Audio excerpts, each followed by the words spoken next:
उपस्थित हुए हैं। ये संत पदयात्रा पानादास महिला के पास जो पानादास है वह विभाग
होली जैसे त्योहार में भी अपनी यात्रा का आंदोलन चालू रखा, जारी रखा और त्योहार होली मना रहे थे।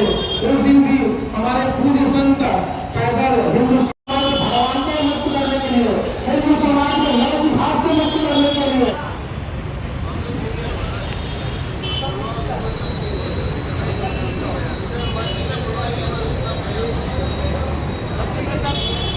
संतों के चरण रज के समान है। फिर भी इसे एक औपचारिकतापूर्ण कार्यक्रम में इन संतों के सम्मान के लिए आमंत्रित करूंगा। मां मनसा सरसावासी का सम्मान करेंगे। सर्वप्रथम जो माता ये संत पद यात्रा है क्योंकि हमारे सनातन में मानवता की रक्षा करने के लिए व्यवस्था है। चींटी से लेकर के हाथी तक की चिंता करने की हमारे सनातन में है। इसीलिए अगर मानवता की रक्षा करनी है तो हिंदू राष्ट्र घोषित करना होगा और इसी अभियान को लेकर के यह संत पद यात्रा पूरे छत्तीसगढ़ सहित पूरे भारत में चलने वाला है। जो रामायण का अपमान विशेष करके छत्तीसगढ़ में एक और बात मैं उल्लेख करना चाहूँगा, आप लोग के सामने, आप लोग जानते भी हैं, फिर भी इस मीडिया में लाना चाहिए इस बात को कि जो आतंकवादी बर्मा से मारकर भगाए गए उस आतंकवादियों को ला करके छत्तीसगढ़ में बसाया जा रहा है, ये हमारे लिए घातक होगा। और इसीलिए कहीं भी दंगाई और चंगाई इनको उचित समय पर उचित जवाब देना पड़ेगा। यह संदेश जनता के बीच में लेकर के हम जा रहे हैं। हिंदू राष्ट्र था, हिंदू राष्ट्र है, हिंदू राष्ट्र रहेगा, बशर्ते संविधान के तहत हिंदू राष्ट्र घोषित होना चाहिए। अगर हिंदू राष्ट्र नहीं होता तो आज पाकिस्तान बना होता, दुनिया में भीख नहीं मिलता। अगर हिंदू राष्ट्र नहीं होता तो गंधार जैसे देश में अपने ही मजहब के लोग नंगा दौड़ा दौड़ा के बहनों को मारा है। ये सनातन ही मानवता का रक्षा करता है, यह सत्य निर्विवादित सत्य है। मोदी जी तो कर सकते हैं, दोनों सदनों में अपने लोग हैं। 8 साल से बीजेपी की सरकार है, हिंदू कम्युनिटी हमारी ज्यादा है। कलयुग जैसा दाता नहीं, बिना मांगे देता नहीं। अच्छा, मोदी जी दे नहीं रहे, वो हमारा मतलब नहीं है। चारों दिशाओं से रायपुर की ओर जा रही है। छत्तीसगढ़ के चारों कोनों से लगभग 4000 किलोमीटर की ये संत यात्रा है जो संतों की अगुवाई में लेकर के निकली हुई है। और संकल्प है हम भारत भव्य बनाएंगे, हम हिंदू राष्ट्र बनाएंगे। हमको हिंदू राष्ट्र बनाना है। चूँकि ये हिंदू राष्ट्र है ही, हिंदू बहुसंख्यक है, संवैधानिक प्रक्रिया के तहत भी ये हिंदू राष्ट्र बन सकता है, क्योंकि भारत गणराज्य का जो संविधान है वो बहुमत के हिसाब से चलता है।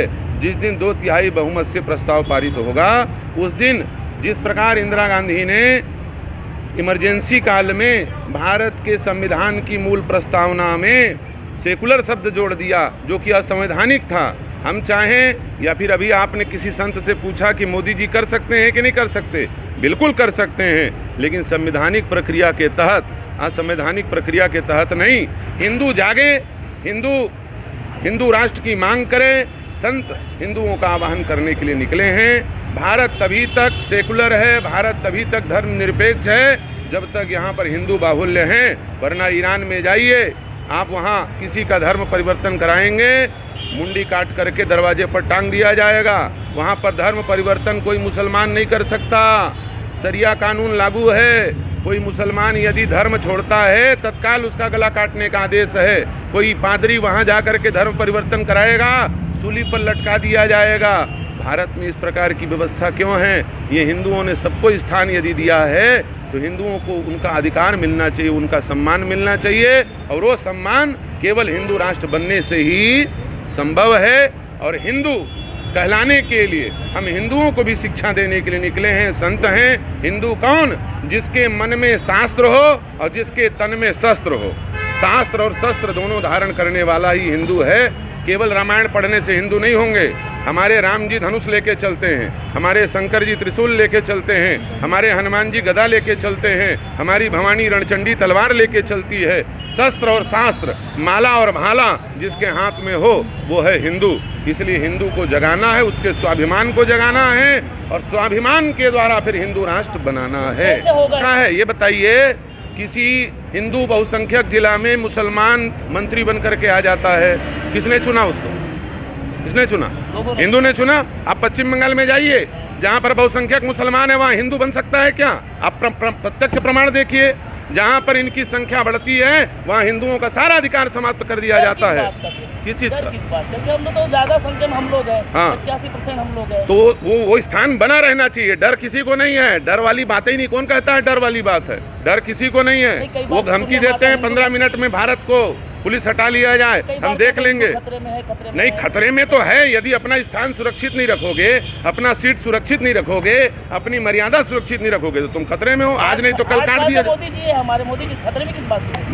मोदी जी हैं, मोदी जी बने रहने चाहिए, तब ना कुछ कर पाएंगे। संवैधानिक प्रक्रिया की बात है ना, मैंने आपको कहा ना, संवैधानिक प्रक्रिया की बात है ना। 2/3 बहुमत है क्या? आप बताइए मेरे को।